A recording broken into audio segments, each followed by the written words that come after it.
Bien-aimés, en ce jour, je veux partager la deuxième partie de notre thème « J'ai combattu le bon combat avec vous ». Nous avons vu qu'il y a des combats utiles, des combats prioritaires, des combats importants, mais qu'il y a aussi des combats inutiles, des combats secondaires. Et nous avons vu justement 7 combats la dernière fois. Aujourd'hui, nous allons voir quelques combats, mais cette fois-ci d'ordre spirituel, quelques batailles qu'il faut remporter. La vie, c'est un ensemble de batailles qu'il faut remporter. Et je lis encore 2 Timothée, le chapitre 4, le verset 7 et 8. « J'ai combattu le bon combat. J'ai achevé la course. J'ai gardé la foi. Désormais, la couronne de justice m'est réservée. Le Seigneur, le juste juge, me la donnera dans ce jour-là, non seulement à moi, mais encore à tous ceux qui auront aimé son avènement, à tous ceux qui auront combattu aussi le bon combat. » Ici, Paul est en train de préciser les choses en faisant comprendre que la vie d'un homme ressemble à l'histoire d'un conquérant, de quelqu'un qui doit conquérir, qui doit se battre et qui doit remporter la couronne. Mais naturellement, il faut qu'il se batte dans la bonne direction. Dans la bonne direction. Vous voyez, souvent les enfants se débattent des fois pour tromper leurs parents. Ce sont de mauvais combats. Quels sont les combats utiles? Quels sont les combats importants pour la vie? Après tous ces combats que nous avons vus la dernière fois, je veux parler en ce jour du premier combat, le combat de la foi, dont Paul est en train de parler ici. Le combat de la foi. Paul dit, j'ai combattu le bon combat, j'ai achevé la course et j'ai gardé ma foi. Vous savez, la foi, il faut l'avoir. Jésus-Christ a dit par exemple à Marthe et Marie en Jean 11, si tu as la foi, si tu crois, tu verras la gloire de Dieu. Il te sera fait selon ta foi. Voici la foi qui a permis à un homme comme Abraham de voir sa femme Sarah âgée de 90 ans avoir un enfant. La foi qui a permis à Anne de sortir totalement de l'amertume et de voir la stérilité être brisée par la puissance du Saint-Esprit. La foi qui a permis à cette femme qui avait la perte de sang de retrouver sa guérison et sa santé après 12 ans de maladie. La foi qui a permis à Bartimée de retrouver la vue. La foi qui permet à toutes ces personnes qui aujourd'hui reçoivent des miracles dans les différentes assemblées, les différentes croisades. La foi qui permet à quelqu'un de voir la gloire de Dieu dans sa vie. Il faut la voir. De même qu'il faut être intelligent, de même qu'il faut être instruit. C'est ainsi que Dieu a choisi de donner à l'homme la foi, afin que là où la main de l'homme s'arrête, là où l'intelligence des fois s'arrête, que la foi nous aide à nous en sortir. Tu es peut-être malade, la science a atteint un niveau où elle n'arrive pas encore à traiter ton problème de santé, la foi peut t'aider. La puissance de Dieu peut t'aider à t'en sortir. Mais la clé, c'est la foi. Et donc la foi, il faut la voir. Non seulement il faut la voir, mais il faut se battre pour qu'elle grandisse. On a vu Pierre sur l'eau en train d'échouer. Jésus lui a dit, pourquoi as-tu peur, homme de peu de foi? Donc voici quelqu'un qui a la foi, mais qui n'a pas réussi à faire grandir sa foi. Du coup, il a peur et il se retrouve noyé exactement comme celui qui n'a pas la foi du tout. Certains parmi nous ont la foi, mais pas encore mûre. Cette foi n'est pas encore mûre. Cette foi n'est pas encore solide. La Bible dit que la foi est une ferme assurance. Donc ils ont une assurance, ils ont une espérance, mais elle n'est pas encore ferme. La foi a besoin de grandir, elle a besoin d'expérience, elle a besoin de s'asseoir, elle a besoin d'être mûre. Alors elle nous donne des résultats. Mais également, la foi, il faut la garder. Notre foi sera naturellement exposée des fois à disparaître. Elle aura des adversaires. Par exemple, ta foi peut être soumise à la confusion. Te voilà, tu espérais quelque chose en cette année et tu te rends compte que ce n'est pas arrivé. Et pourtant, tu as reçu cela par prophétie, on t'a annoncé ça, tu étais sûr de toi, tu penses avoir fait tout ce qu'il faut faire, mais ce n'est pas arrivé. La Bible dit des fois que la prophétie peut tarder. Et si elle tarde, n'abandonne pas. Il faut attendre, elle s'accomplira en son temps. Vous imaginez, lorsqu'Abraham justement attendait la prophétie de la naissance de son fils Isaac et qu'elle ne venait pas. La Bible dit qu'Abraham a été tenté au point d'aller avoir un autre enfant avec Agar. Parce que justement, sa foi était dans la confusion. Il ne savait plus au fait ce qu'il fallait penser. Beaucoup d'entre nous, nous sommes à ces carrefours-là, où nous sommes dans la confusion. Où des fois même tu as le contraire de ce que tu espérais. Tu as le contraire de ce que tu attendais, le contraire de ce qu'on t'avait annoncé. Lorsque ta foi est dans ce genre de situation, tu rentres dans ce qu'on appelle le plan de la confusion. Mais il te faut garder ta foi. La foi va t'aider à t'en sortir. Rappelez-vous, la femme de Job, elle était tombée dans la confusion. Elle croit en Dieu pour ne pas justement avoir des problèmes. Et elle se rend compte que son mari tombe malade. Job a dit, mais c'est ce que je crains, ce que je voulais éviter, c'est ce qui m'arrive. Ouais, ça c'est de la confusion. Ou pour Job même demande à Dieu, mais qu'est-ce que j'ai fait? Que le Tout-Puissant vienne en jugement avec moi et qu'on parle. Pourquoi Job parlait ainsi? Parce qu'il était dans la confusion. Je ne sais pas, toi qui m'entends, à quel stade tu es dans ta foi, dans quelle lutte tu es dans ta foi, mais il te faut vaincre ce combat-là. Il te faut réussir, il te faut triompher. La prophétie se réalisera. Dieu n'abandonne jamais.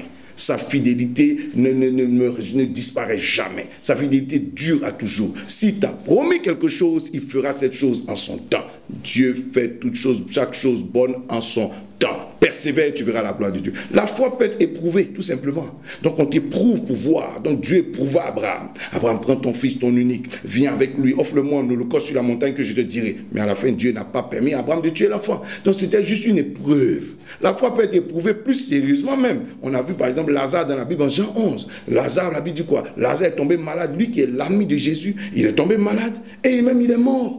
Et pourtant Jésus a dit cette maladie n'est pas à la mort, elle est pour la gloire de Dieu. Voici une épreuve qui rentre. Voici une épreuve qui rentre dans ta vie, une épreuve qui rentre dans ton ministère, une épreuve qui rentre dans ta marche chrétienne. Cette épreuve-là, tu dois en triompher. Jésus a été éprouvé sur la croix. Il a été éprouvé sérieusement. Les gens l'ont abandonné, mais la Bible dit quoi? Jésus a triomphé. Bien aimé, la foi peut se retrouver même persécutée. Parce que tu crois en Dieu, tu as décidé d'arrêter un certain nombre de choses, un certain nombre de vilains comportements. Tu étais un jeune, tu étais à la maison, tu avais peut-être des vilains comportements. Tes parents n'appréciaient pas ça. Mais le jour où tu dis, bon, j'accepte Jésus-Christ, les mêmes parents commencent à te persécuter. Tu ne comprends plus si ces parents-là veulent que tu retournes dans ces mauvais comportements. Mais la foi se soumise alors à une persécution. Oh, si tu pries, si je te chasse. Oh, madame, si tu pries dans cette maison-là, tu quittes ma maison.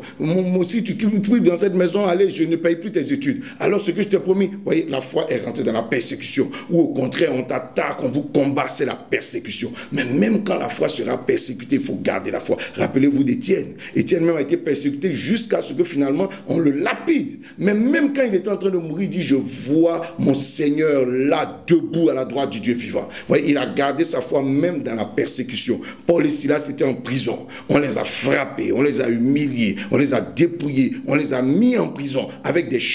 Mais la Bible dit au milieu de la nuit, de la même nuit où ils ont été éprouvés, ils chantaient des cantiques de louange. Ils louaient leur Dieu, ils célébraient leur Dieu parce qu'ils savent que leur Dieu se lèvera toujours. Et la Bible dit vers le milieu de la nuit, Dieu est descendu. La gloire de Dieu s'est manifestée. Dans cette épreuve, ils ont triomphé. Je ne sais pas dans quelle épreuve tu te retrouves, mon frère, mais laisse-moi te dire que ton Dieu se lèvera, il se lèvera le dernier. Ne laisse rien briser ta foi. La foi même peut être soumise, elle peut être choquée même. Des fois, tu es tombé sur un faux, quelqu'un qui s'est fait passer pour un pasteur, mais qui n'est pas un pasteur réellement. Quelqu'un qui t'a trompé, oui? Donc ça choque ta foi. Au point où tu te demandes si tout ça c'est vrai ou pas, tu as même envie de rétrograder, tu as même envie de tout abandonner. Laisse-moi te dire que le faux ne veut pas dire qu'il n'y a pas de bon. L'ivraie existe, mais l'ivraie existe parce qu'il y a le vrai. Ivraie, c'est le contraire de vrai. L'ivraie existe parce qu'il y a le vrai. Ce n'est pas parce que tu es tombé sur un faux que tu vas tout remettre en cause. Tu as besoin de persévérer, Dieu t'aidera. La Bible dit, même Samuel est tombé sur un faux roi. Son premier fils l'a trahi, son premier fils l'a abandonné, son premier fils a désobéi, mais il a eu David après qui a relevé son nom. Vous voyez, lorsque la foi se retrouve dans ce genre de choses, il faut persévérer. La véritable foi est basée sur la parole de Dieu. C'est parce que des fois, les gens ne se prêtent pas à la lecture, à la connaissance de la parole de Dieu qu'on arrive à les tromper. Celui qui te trompe, il n'a rien fait. De plus que il a simplement abusé de ton ignorance. Parce que tu ne connaissais pas, tu n'es pas allé lire les Écritures, tu t'es pas plongé. Il n'y a que la parole de Dieu qui est digne entièrement de foi. Les hommes peuvent se tromper, les hommes peuvent être faux. Mais si tu connais la parole, personne ne te trompera. Base ta foi en Jésus-Christ, base ta foi en Dieu, base ta foi sur la parole. Et alors, rien ne pourra te tromper.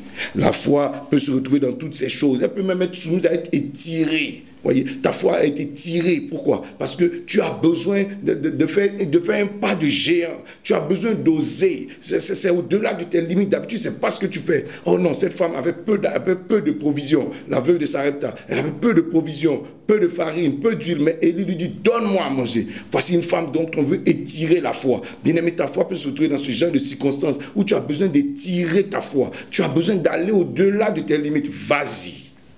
Paul dit, j'ai combattu ce combat-là et aujourd'hui j'ai gardé ma foi. J'ai combattu ce combat et j'ai vu des miracles m'accompagner. J'ai combattu ce combat et j'ai vu la gloire de Dieu m'accompagner. J'ai combattu ce combat et j'ai vu Dieu intervenir dans ma situation. Je prie que Dieu te donne la victoire sur le terrain de ta foi. Le diable essaiera de vaincre ta foi. Il essaiera de voler ta foi. Il essaiera de casser ta foi. Il essaiera de choquer ta foi. Mais tu vas vaincre. au nom de Jésus. Le deuxième combat dont je parlerai aujourd'hui est le combat de la liberté. Si le Fils de Dieu t'a franchi, tu es réellement libre. Le combat de la délivrance. Vous savez, des fois, nous avons besoin d'être délivrés. Nous avons besoin d'être libérés de certaines choses. Mais on marche avec. Rappelez-vous de l'exemple de Jacob dans la Bible. Jacob veut dire trompeur. Donc son père ne l'a pas aimé. Son père lui a donné un nom maudit. Donc c'est une malédiction qui est établie sur lui. Et Jacob essayait de vivre avec ça. Il essayait de réussir sa vie, il essayait de se marier, il essayait d'avoir ses enfants, il essayait d'éduquer ses enfants, il essayait de prospérer, sans briser la malédiction, sans être délivré. Vous connaissez son histoire, Jacob a souffert. Jacob s'est retrouvé chez un sorcier. Jacob s'est retrouvé dans la honte. Il s'est retrouvé dans l'échec, il s'est retrouvé dans l'humiliation, il s'est retrouvé dans la pauvreté, il s'est retrouvé dans la douleur, dans la frustration. Même ses enfants l'ont frustré. Ses enfants se sont retrouvés mal éduqués. Pourquoi? Parce que Jacob n'est pas passé par la phase de la délivrance. Il n'a pas été libéré de la malédiction et il essayait de réussir. Mais la Bible dit, lorsqu'il était de retour vers Canaan, il rencontra un ange à un carrefour. En Genèse 32, il rencontra un ange. Et là, Jacob lutta avec cet ange. La Bible dit, il lutta avec cet homme jusqu'au lever du soleil. Et alors, il est rentré dans la victoire. Et la Bible dit, alors l'ange lui a dit quoi? Quel est ton nom? Quand Jacob lui a dit, bénis-moi, il a dit, mon nom est Jacob. Il a dit, tu ne t'appelleras plus Jacob. On ne t'appellera plus comme ça, on t'appellera désormais Israël. Le monsieur a brisé sa malédiction. Il a eu la liberté. Il est libre de cette malédiction maintenant. Quels sont les liens qu'il y a dans ta vie? Quelles sont les malédictions qui te fatiguent? Tu t'es rendu compte que partout où tu vas, tu échoues. Tu essayes ceci, ça ne marche pas. Tu es tout le temps en train de recommencer. Non-accomplissement te promet, ça ne marche pas. La pauvreté te suit. Des maladies, des attaques en désordre. Tu t'es rendu compte que tout ce que tu rencontres finalement s'éloigne de toi. Quel est ton problème? Qu'est-ce qui ne va pas chez toi? Tu es limité dans tout ce que tu es en train de faire. Quand tu atteins un certain niveau, tu retournes toujours à zéro. Tu atteins un certain niveau, tu retournes toujours à zéro. Dans votre famille, on ne se marie pas. On n'a pas de bonheur. On rentre dans des cours d'un foyer, on ressort toujours, on revient toujours à la case de départ. Qu'est-ce qui ne va pas? Tu ne peux pas continuer ta vie, aller loin si tu n'arrives pas à vaincre sur le terrain de la liberté, le terrain de la délivrance. Tu as besoin d'être libéré. Jésus, lorsqu'il a ressuscité Lazare, il dit déliez-le et laissez-le aller ensuite. Donc ne le laissez pas aller lié. Ne le laissez pas aller dans les liens. Il ne pourra pas s'en sortir. Mais si on le délie, alors il pourra aller. Tu as besoin d'être délié quelque part. Tu as besoin d'être libéré quelque part. Tu as besoin de prière. Tu as besoin qu'on jeûne avec toi. Tu as besoin qu'on prie avec toi. Qu'on identifie la malédiction que tu portes. Qu'on identifie le problème que tu as et qu'on prie pour toi. Un homme comme Hiel de Bethel est arrivé à Jéricho. Jéricho était une ville que Josué avait maudite. Josué a maudit la ville en disant que celui qui essaie de construire cette ville, de la rebâtir, pose la fondation avec le sang de son premier fils et qu'il achève ce projet avec le sang de son dernier fils. Hiel de Bethel est arrivé là, ne sachant pas qu'il y a une telle malédiction, il commence ce projet sur cette terre. Bien aimé, où est-ce que tu habites? Où est-ce que tu veux développer tes projets? Où est l'endroit où tu t'en vas? Est-ce que tu en connais l'histoire spirituelle? Est-ce que tu as permis qu'on prie ne serait-ce que pour cet endroit, pour ce projet où tu veux t'investir?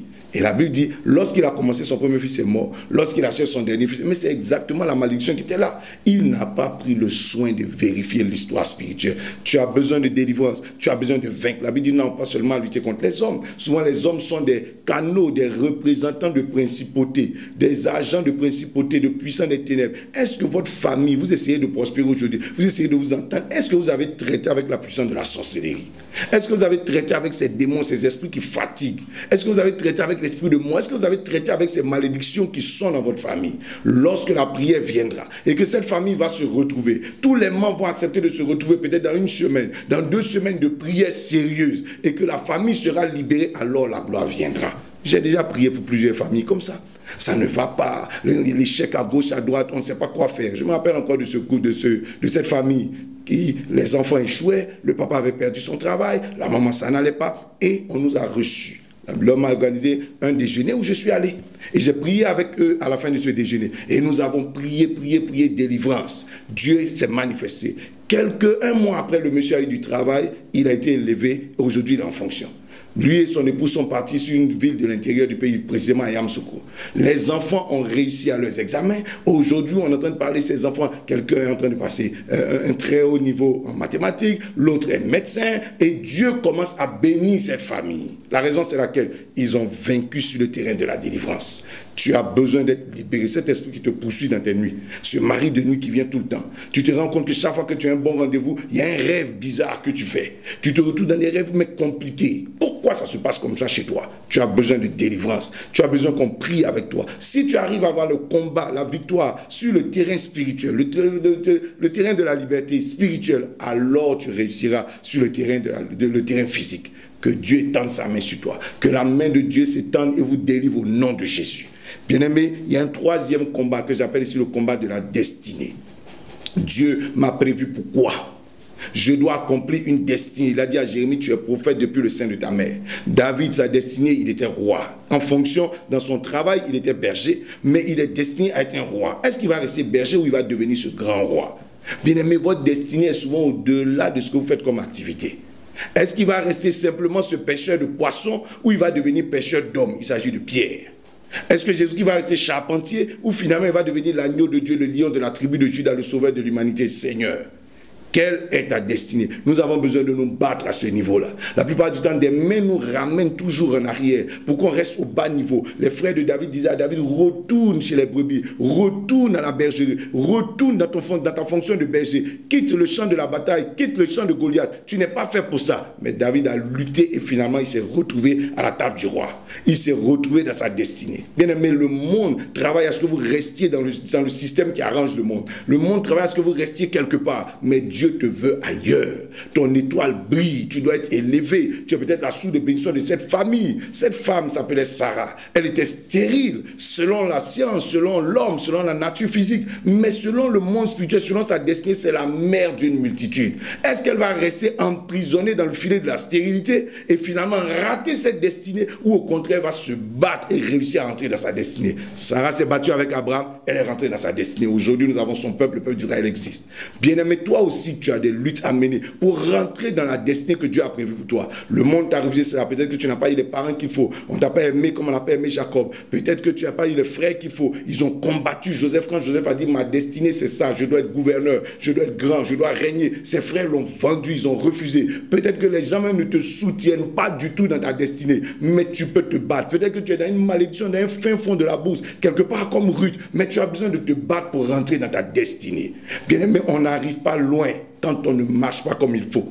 On ne peut pas aller loin lorsqu'on ne se bat pas. Tu as besoin d'aller loin. Tu as besoin de réussir. Tu as besoin de voir la gloire de Dieu. Bats-toi pour ta destinée. Dans cette bataille de ta destinée, tu verras, tu seras face à la trahison des fois. Des Judas seront dans ta vie. D'autres vont t'abandonner comme Pierre, qui vont te renier même. Des gens vont te trahir. D'autres vont te persécuter. D'autres seront infidèles. D'autres seront ingrats. D'autres seront méchants. Mais Dieu sera avec toi. L'Éternel qui t'a donné cette destinée sera avec toi. Il a dit à Jérémie, ils te feront la guerre lorsque tu essaieras de devenir ce prophète.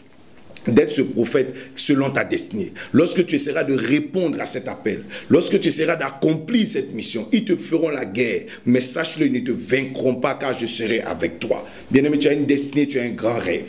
Tu dois peut-être être une bénédiction pour ta famille, une bénédiction pour ta nation, une bénédiction pour ta génération, une bénédiction pour ta région. Tu dois être peut-être un salut même pour notre histoire.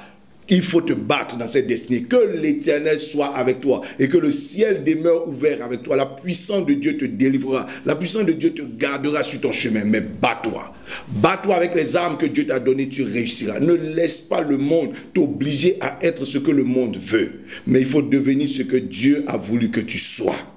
Bien-aimé, sur le chemin de la destinée, on rencontre la douleur, les épines, et même souvent même des échecs et des difficultés, mais il faut tenir. Le désert viendra, mais Canaan est juste après. La sécheresse viendra, mais la pluie abondante est juste après. Oui, la disette viendra, mais la prospérité est juste après. La honte viendra comme dans l'histoire de Joseph, mais la gloire se trouve juste après. Il faut simplement traverser, ce n'est qu'une question de temps. Tu réussiras. Je prophétise dans le nom de Jésus que la puissance du Saint-Esprit te conduise à un autre niveau de ta destinée. Bien-aimé, il y a ce qu'on appelle également le combat de la bénédiction. Rappelez-vous de Jacob et Ésaü. Ils luttaient, c'était pour avoir la bénédiction de Dieu. Jacob s'est battu toute sa vie pour avoir la bénédiction de Dieu. Oui, il savait que l'intelligence est bonne.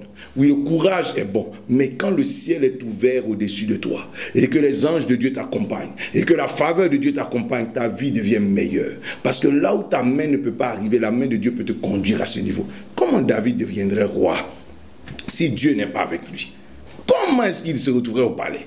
Comment est-ce qu'un homme comme Joseph allait se retrouver auprès de Pharaon pendant qu'il est en prison et que personne ne le connaît? Il fallait que le ciel se déchire, que Pharaon ait des rêves et que Pharaon le fasse chercher suite au message de l'ancien prisonnier et que Joseph se retrouve là, en face de Pharaon, qu'il ait la sagesse de Dieu pour expliquer ce rêve et que finalement il soit établi gouverneur. Mais comment ce rêve, comment cette bénédiction, comment Joseph peut se retrouver à ce niveau si Dieu n'intervient pas? Lisez l'histoire de Daniel. Comment il fait pour devenir ce qu'il est devenu si Dieu n'intervient pas?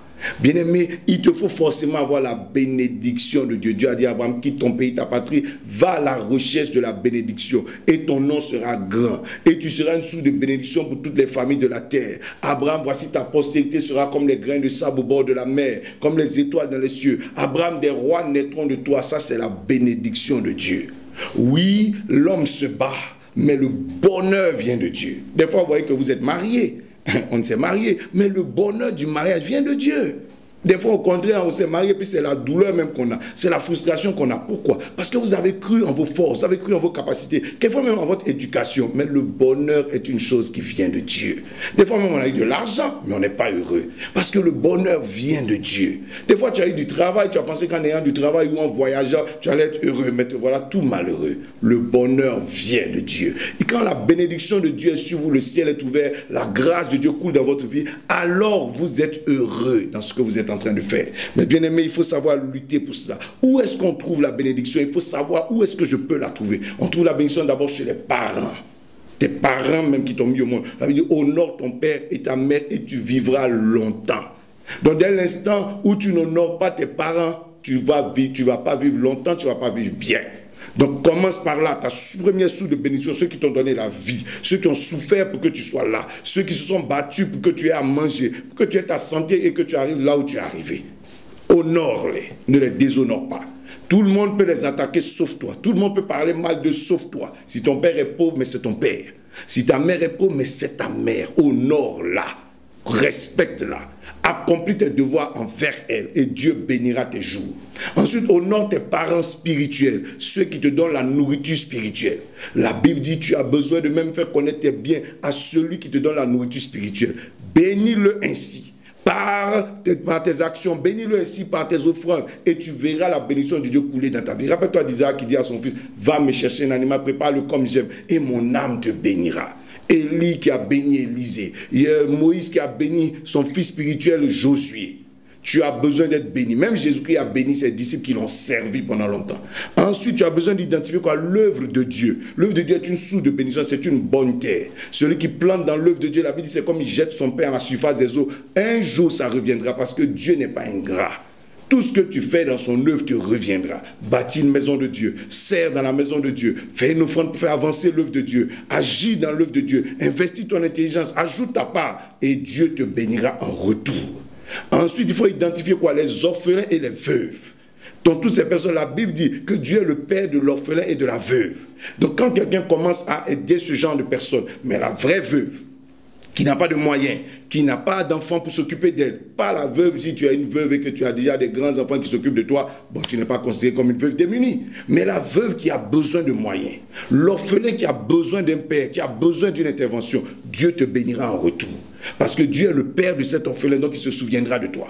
Occupe-toi de ceux qui sont démunis, celui qui a besoin de toi, donc qui est pauvre. Dieu a le regard sur celui qui est démuni. Dieu a le regard sur celui qui est pauvre, sur celui qui a besoin qu'on intervienne. Ça devient une source de bénédiction. Ne vis pas dans l'abondance en oubliant le pauvre Lazare qui est à côté de toi. Des fois, on est dans l'abondance alors qu'il y a quelqu'un qui est à côté de nous qui souffre, qui n'a rien. Aide ce pauvre-là. Dieu se souviendra de toi. Je me rappelle encore que dans ma propre vie, j'ai eu beaucoup de difficultés à un moment donné quand mon père était décédé. J'étais jeune, j'étais étudiant. Mais des gens ont intervenu. C'est parce qu'une main est venue à notre secours que nous avons réussi à nous en sortir. Bien-aimé, tu as besoin d'intervenir dans la vie de quelqu'un. Souviens-toi de ce pauvre, ne vis pas dans ton abondance et c'est tout.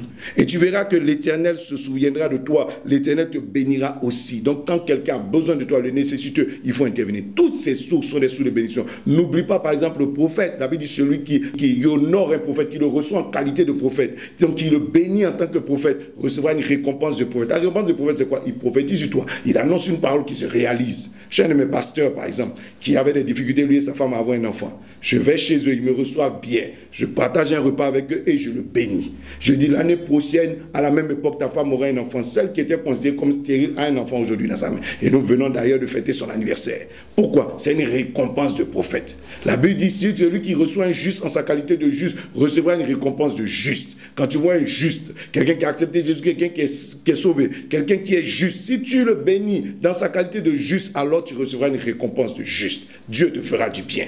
Et toutes ces sources de bénédiction, mets-les à ton profit, mets-les à ton avantage. Bats-toi pour avoir la bénédiction et le bonheur de Dieu. Ne te bats pas seulement pour dire, bon allez, je travaille.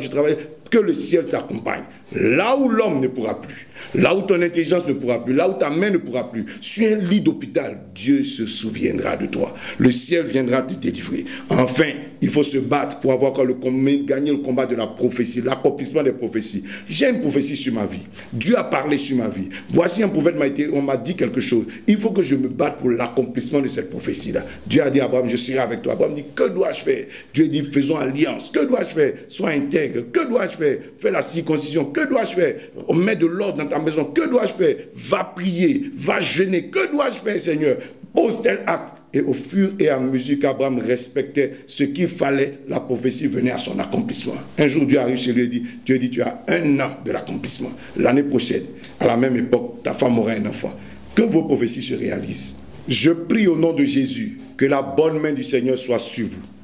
Que la puissance de Dieu vous donne la victoire dans ces batailles dans lesquelles vous êtes. Vous remporterez les batailles spirituelles, vous remporterez les batailles au niveau moral, vous remporterez les batailles au niveau émotionnel, vous remporterez les batailles dans vos familles, vous remporterez les batailles dans vos activités, vous remporterez les batailles dans vos projets. Que la grâce de Dieu soit sur vous. Je déclare à toute personne qui est dans une vallée que Dieu te délivre. Je déclare à toute personne qui est dans des difficultés que Dieu te délivre. Je déclare à toute personne qui est dans la confusion que la main du Seigneur éclaire ta vie. Tu ne resteras pas dans cette vallée-là au nom de Jésus. Je déclare à toute personne qui est sous malédiction soit libérée. Toute personne qui est dans l'échec, que la puissance de Dieu te délivre au nom de Jésus. Que la grâce de Dieu vous donne la victoire sur tous les champs de bataille où vous êtes. Je vous aime. Soyez bénis. Shalom, shalom chez vous.